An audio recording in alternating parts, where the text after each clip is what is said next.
On commence l'étude du Shulchan Aruch et Mishnah Berurah sur le Siman Nunhet. Nunhet est marqué dans le Kotel et dans le titre Dîner Keliyat Shema Bil Chotea.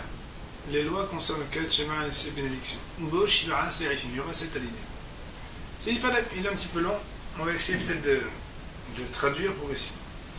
Zman Keliyat Shema Shel Shahrit, Mishaïlet Haviru Vagil Aïmou Ketzal Birihuk Arba Amod Vekilel. Le temps du Kriyat Shema, de la lecture du Shema, chez le Shaharit du matin, Mi Sheir El Habir Ragil Aïmou Ketzal, à partir du moment où, en voyant son ami avec qui il est un peu habitué, Berihuk Arba Amot, à une distance de Arba Amot, à peu près 2 mètres, Veyakilenu, qu'il puisse le distinguer et le reconnaître. Venimshach, Zemana Ansof Shalosh Shaot, Sheo Levi Ayam. Et ce temps se continue, c'est-à-dire la possibilité de lire le Kriyat Shema jusqu'à la fin de la 3e heure, Sheo Levi Ayam, qui est donc le quart de la journée. Au Mitzvah min Amuvha Likrota Kevetikin. שהיו מכבדים נקראותה מעט קודם הנץ החמה. כדי שיסיים קריאת שמע בכודה עם הנץ החמה ויסמוך התפילה מיד בהנץ החמה. ומצווה מן המובחר, et la mitzvah de choix, c'est-à-dire encore mieux que le normal, c'est l'ikrota kevatikin, de lire comme le vatikin. C'est-à-dire quoi vatikin nous dit le Rama, Perouche. Talmidim, ça veut dire des étudiants. Le Rashi, puis Rashi explique. C'est les gens humbles qui choisissent les mitzvot. Donc, le faire avec eux, de lire le Kriyat Shema, c'est-à-dire qui s'organisaient pour lire le Kriyat Shema un peu avant le Netz Hama, c'est-à-dire le lever du soleil, le début du lever du soleil,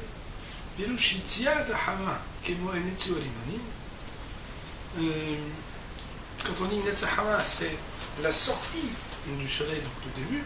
Comme il est marqué Netzo Alimonim, quand on parle du bourgeonnement des grenades, on dit Netzo Alimonim. Ils ont commencé à bourgeonner.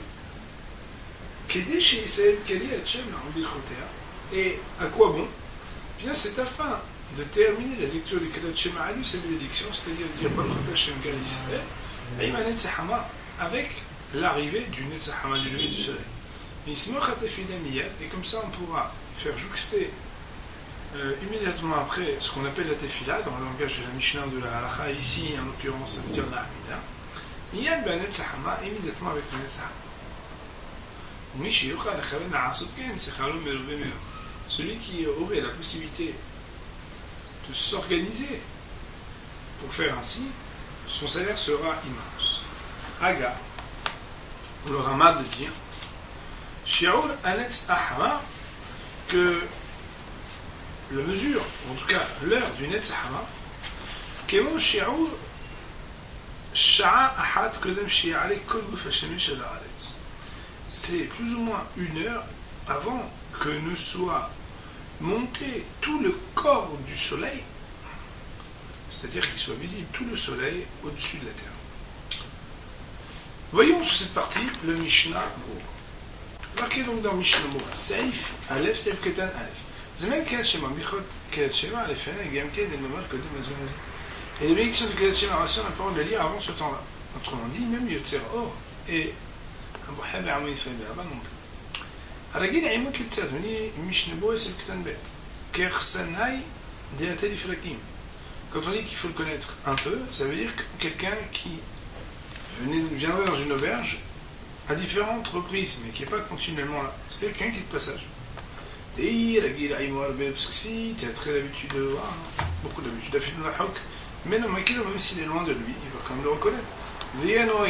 Si tu ne connais pas du tout, même s'il se rapproche vraiment de toi, tu ne le reconnais pas.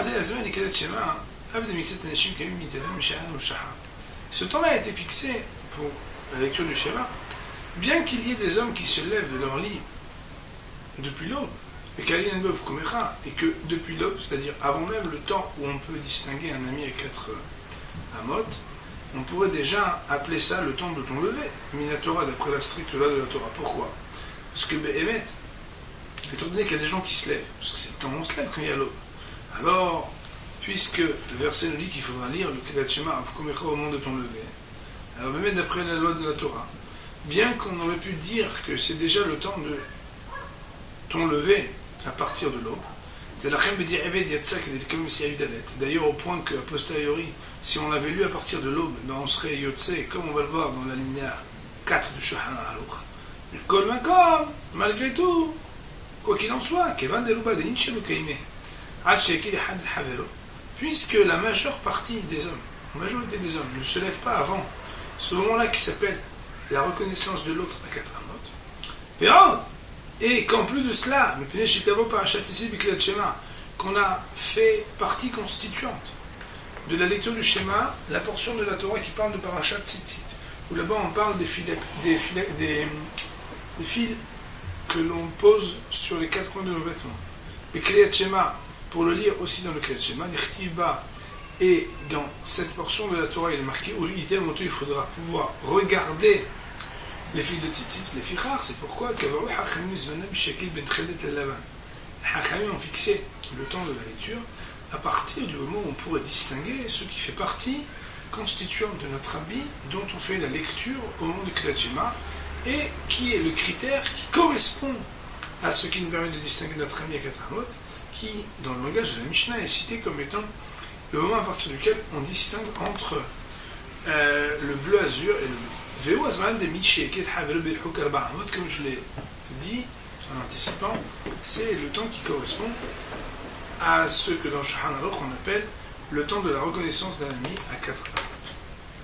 Il en ressort donc de Mishnah que même si a posteriori, d'après la loi de la Torah, on pourrait dire que depuis le moment où les gens se lèvent, ça s'appelle l'aube, ça s'appelle l'ordre de le lever, et qu'à posteriori ça marcherait, mais a priori, en fait, d'après la majorité.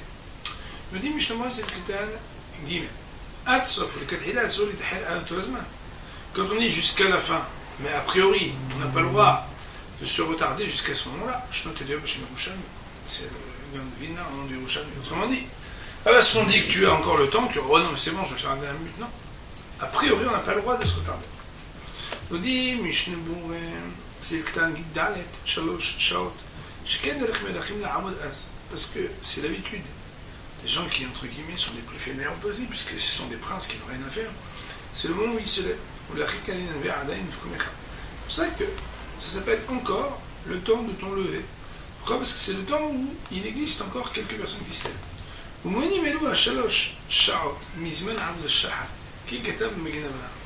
Voilà, il y a une grande mahaloquette entre Megan Avram et le Gaon de Vilna, à savoir à partir de quelle heure on compte ces 3 heures. Alors on dit comment on compte ces 3 heures-là? Mizman Amud HaShachar, depuis l'aube. Autrement dit, c'est entre l'aube et la sortie des étoiles. Le Da'at Agro, mais le Gaon de Vilna, quant à lui, il dit que c'est Mishat Anet Sahama. Autrement dit, c'est l'astre solaire qui va délimiter ce qu'on appelle le jour par rapport aux heures.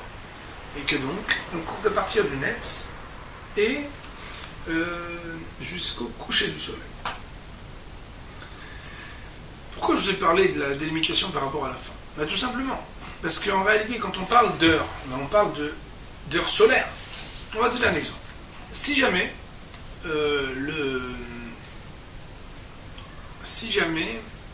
l'aube est à 6h du matin et la sortie des étoiles est à 6h du soir.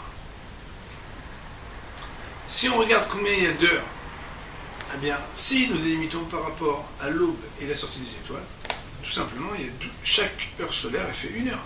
Puisqu'il y a 12 divisé par 12, ça fait 1 heure. Mais si par contre, quand l'aube est à 6 heures et que la sortie des étoiles est à 6 heures, eh bien, le lever du soleil est à 7 heures et que le coucher du soleil est à 5 heures, eh bien là, au lieu de considérer 12 heures divisé par 12, on va considérer 10 heures divisé par 12 pour considérer l'heure solaire. Aussi, dans le cas de figure que je suis en train de citer, eh bien si on prend 10 heures qu'on divise par 12, on va arriver à des heures solaires qui seront plus courtes. Et donc, l'heure butoir qui vient être le quart de la journée sera le quart entre 7h et 5h. Ça veut dire de 7h à 17h, si on voit le quart, c'est aussi simple que 7h à 17h. Mais la moitié, c'est 10h, 15h. Et entre 7h et 15h, la moitié encore, c'est quoi? 4. Donc ça veut dire à 11h.